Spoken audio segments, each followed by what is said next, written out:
morning. Great to see you all here. Something you all may not know about me is I proposed to my wife by video. I did. We weren't really dating at the time. We were just friends.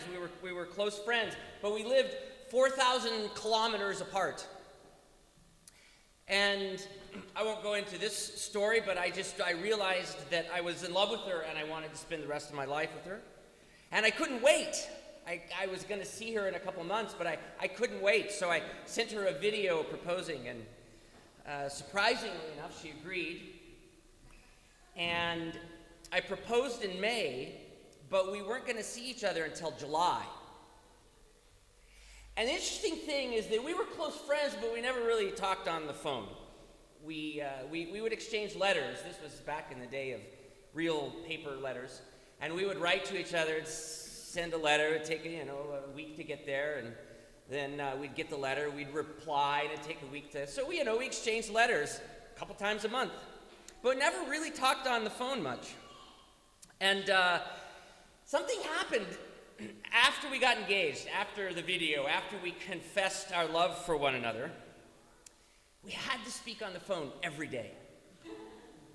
And I promise you it was obnoxious. It was all the obnoxious stereotypes that you can think of, You hang up first. No, you hang up first. No, you... It was all that.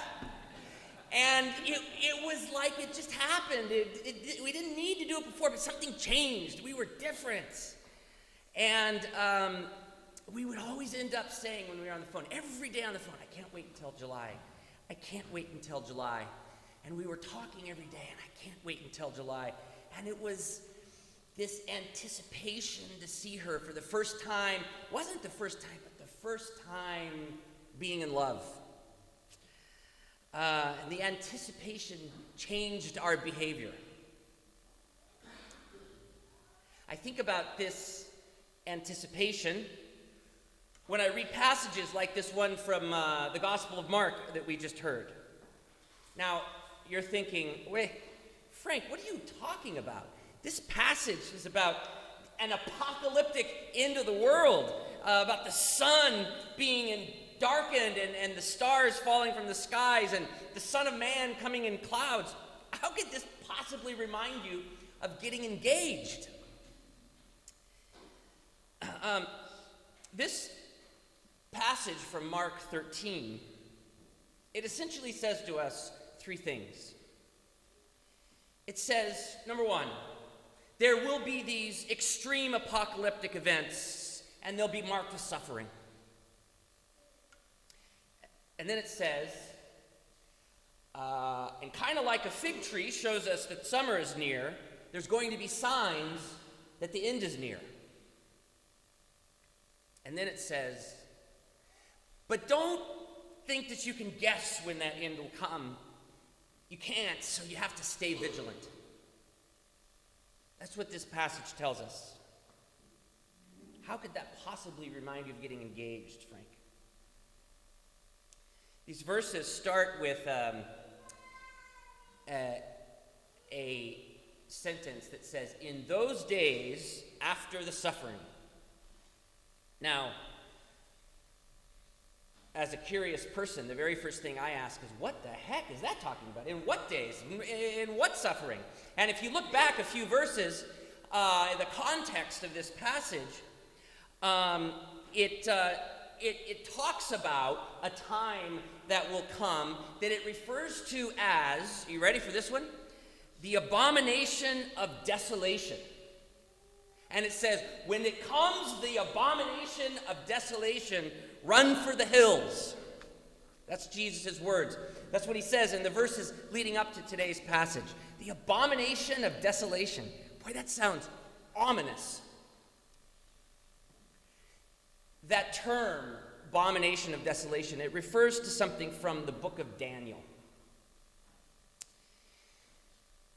When the word abomination is used in the Old Testament, it is used typically to refer to grave sins. But very often, most of the time, it's some sort of grave sins that are related to idolatry. That's abomination.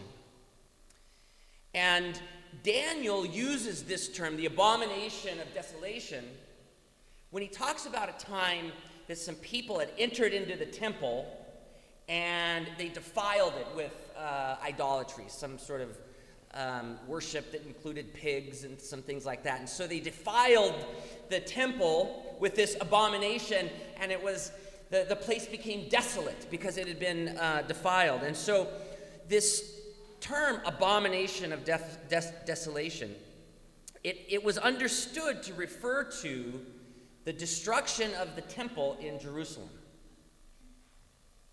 And this makes perfect sense because the very beginning of Mark chapter 13, Jesus is actually predicting the destruction of the temple in Jerusalem. And he later refers to that as the abomination of desolation. So, this whole discourse about the Son of Man coming in the clouds and the signs of the ends of the age, it's about the destruction of the temple? Well, no. Throughout the chapter of Mark 13, Jesus is weaving together two prophecies, and it can be a little bit confusing on the surface. And I'm not sure if this is the way that Jesus taught, or it's the way that Mark recorded it, but he's kind of weaving together like a rope these two different prophecies. And sometimes he's prophesying about the destruction of the temple in Jerusalem. And sure enough, the temple in Jerusalem was destroyed within a generation. And sure enough, those who survived did so because they fled to the hills. And this appears to be the prophecy of a good shepherd who's telling his people, don't get caught up in all of this destruction. But then woven through this prophecy about the temple, there are other prophecies about another time that's just referred to kind of cryptically as that day. And the disciples seem to have been triggered to ask about that day when Jesus began talking about the destruction of the temple. And it's about this day that Jesus is prophesying when he says, we'll witness cosmic events and the heavens will be shaken.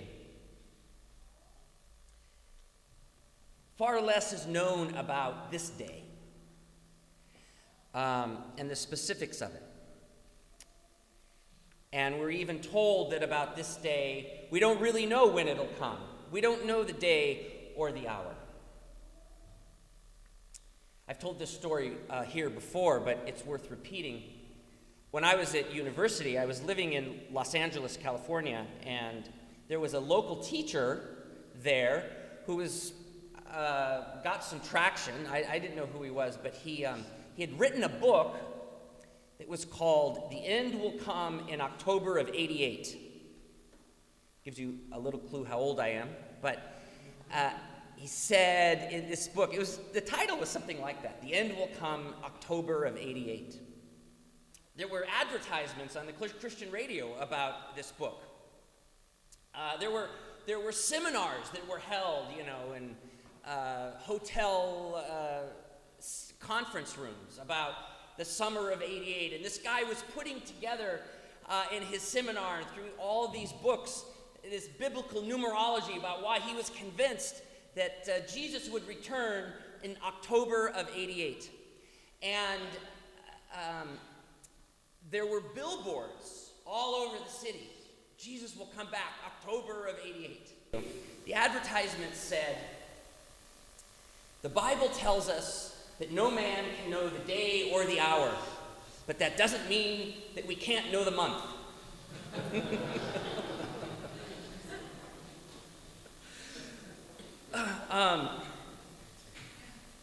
So Mark 13 is weaving together these two prophecies, one about the end of the destruction of the temple and one about sort of that day that we know a little bit less about.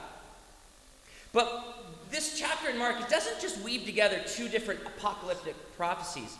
There's there's these two streams of thought that are woven together as it's talking about that day. And one of them is, it speaks about that day as you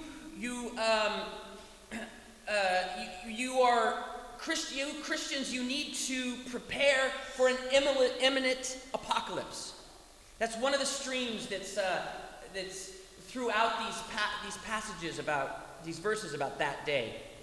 But then there's other verses that seem to communicate an entirely different message, and that is believers need to dig in, wait faithfully, and prepare for the long haul. And these two passages are woven together as it's talking about that day. That on one hand it's imminent, but on another hand we need to wait faithfully and prepare for the long haul. And this passage from Mark 13 that we just heard read, it seems to be balancing a chronological uncertainty and an absolute assurance that the end will come in a glorious way. And these two things are being balanced. A chronological uncertainty and an assurance that the end will come, and it'll come in a glorious way. And for us, we wait during this time. We wait, but we don't wait passively. In fact, a better way to say it is we don't wait indifferently. You are in a period of waiting. This is a period of anticipation, but you better not wait indifferently. We wait with anticipation. Not as if it's coming tomorrow, but instead as if it can't come soon enough. And this anticipation, it's supposed to affect our behavior. We're waiting like it can't come soon enough, like newlyweds who are separated and haven't gotten back together yet. Every day, every hour, you're thinking about your beloved and when you're going to be reunited.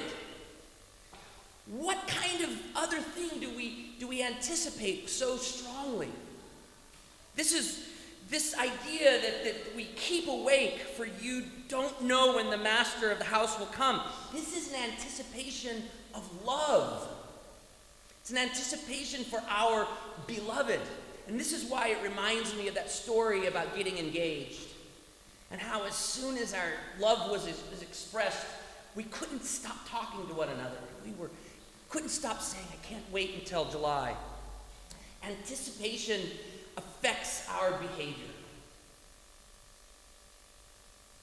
There's a lot that is unknown and ambiguous and confusing about Jesus' return, about the end of the age, about that day. But one thing that we know is that the anticipation of that day should affect our behavior. And we wait for it. Not as if it's coming tomorrow, but as if it can't come soon enough. Amen.